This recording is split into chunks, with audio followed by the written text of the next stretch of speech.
मस्त रसरशीत आणि तर्रीदार कालवण बघून तोंडाला पाणी सुटलं की नाही? नक्कीच सुटलं असणार. नुसती तर्रीच नाही, चव देखील छान आहे बरं का. नमस्कार, मी सविता. मेजवानी बाय सवितामध्ये तुमचे खूप खूप स्वागत.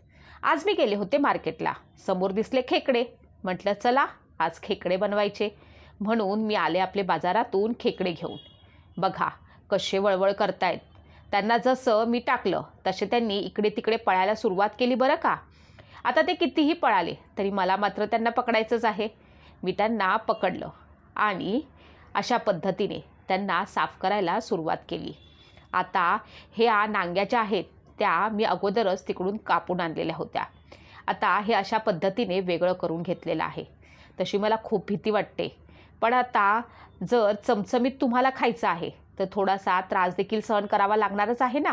त्या पद्धतीने आता थोडासा त्रास सहन करून मी हे सर्व काही साफ करून घेतलेलं आहे. हे बघा अशा पद्धतीने मी ह्या दोघांना वेगळं केलेलं आहे. आता हा जो वरचा कडक भाग आहे त्याला आपण बाजूला करून घ्यायचा आहे. बाजूला करायचं म्हणजे अशा पद्धतीने त्याला फोडायचं असतं, कारण हा भाग खूपच कडक असतो.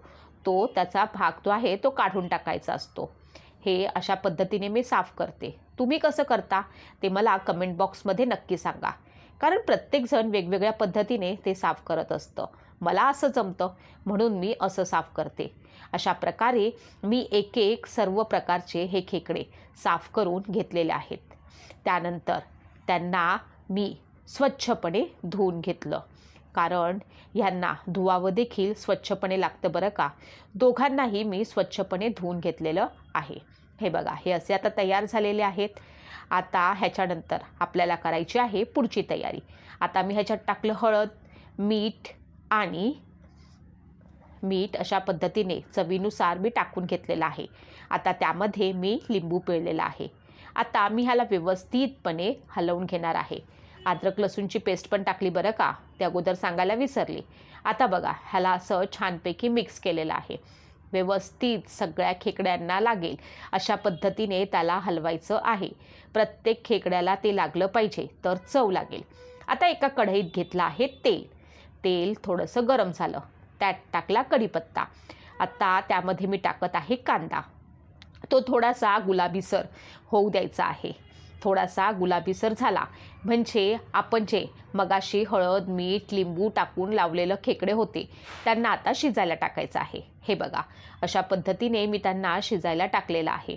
आता मी त्यांना हलवून घेत आहे व्यवस्थितपणे, कारण व्यवस्थितपणे सगळे खेकडे शिजले पाहिजेत की नाही तरच चव येणार. म्हणून आता मी त्याच्यावरती झाकण ठेवते आहे. झाकण ठेवलेलं आहे. त्याला वाफ येऊ द्यायची आहे, कारण त्यांचं शिजणं खूप चांगलं गरजेचं आहे. आता ह्या ज्या मगाशी मी नांग्या तोडून घेतलेल्या होत्या ह्यांना देखील मी स्वच्छपणे धुवून घेतलेलं आहे. खूप छान प्रकारे मी त्यांना साफ केलेलं आहे. आता मी त्यांना मिक्सरमध्ये वाटून घेणार आहे, कारण ह्याला मिक्सरमध्ये वाटून त्याची अशा पद्धतीने पेस्ट करून घ्यायची असते.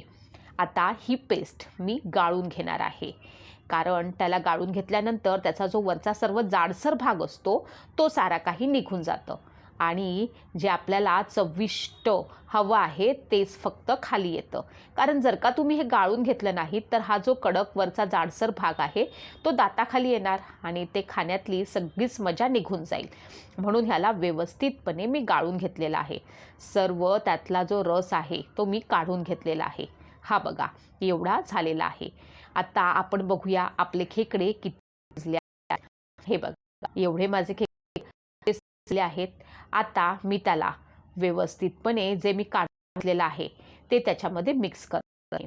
हे अशा पद्धतीने मी आता ह्याला हलवून घेतलेलं आहे. हे बघा छानपैकी उकळी पण त्याला आता सुटलेली आहे. हे बघा आता मी पुन्हा त्याच्यावरती झाकण ठेवलेलं आहे. झाकण ठेवून त्याला मी पुन्हा उकळी यायला ठेवलेलं आहे. आता मी दुसरी एक कढई घेतलेली आहे. त्या कढईमध्ये पुन्हा मी तेल गरम करायला ठेवलेलं आहे. आता त्यामध्ये आपण वाटणाचं सर्व सामान टाकणार आहोत. पहिल्यांदा मी टाकलं आहे खोबरं. आता त्यानंतर मी टाकत आहे कांदा. खोबरं मी भाजल्यावरती काढून घेतलेलं आहे. आता मी कांदा टाकलेला आहे. कांद्याला देखील थोडंसं लालसर होऊ देणार आहे. त्याच्यानंतर ह्यामध्ये टाकूया साधारण 2 ते 3 टोमॅटो. मी टोमॅटो थोडे जाडसरच कापलेले आहेत, कारण नंतर आपल्याला मिक्सरमध्ये लावायचेच आहेत. त्याला फक्त मऊ होण्यासाठी ठेवलेलं आहे. आता टाकले धणे.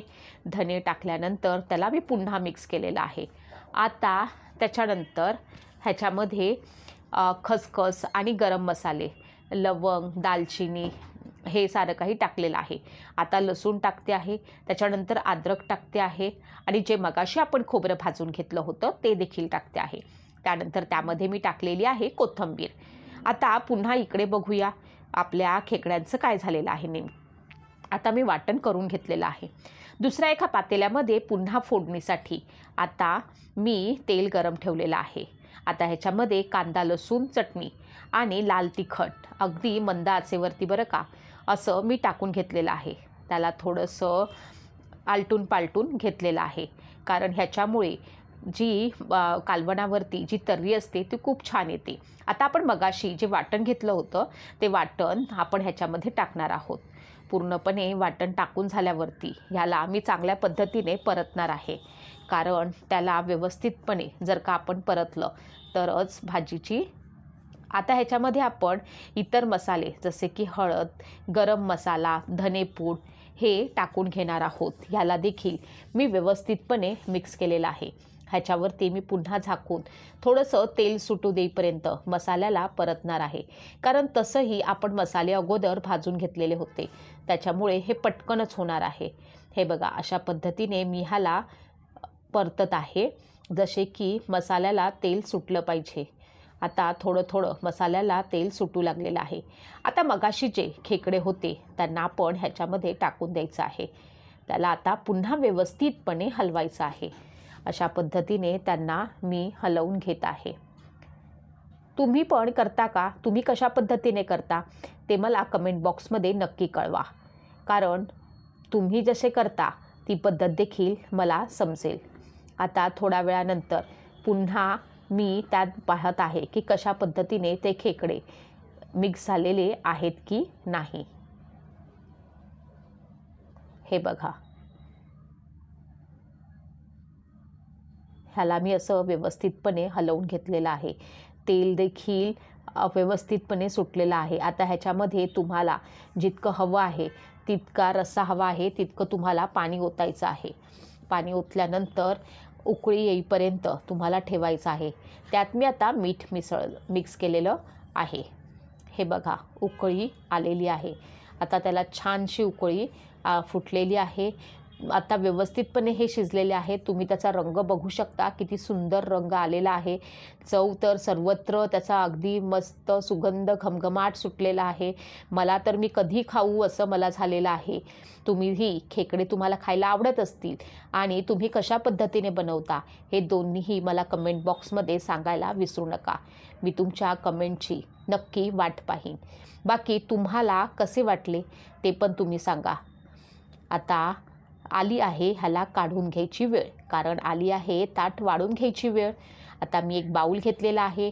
बाऊलमध्ये मी मस्त, मला राहावलं जात नाही आहे म्हणून मी पटापट प्लेट तयार करून जेवायला बसणार आहे. हे बघा किती छान दिसते. या जेवायला, पटकन या.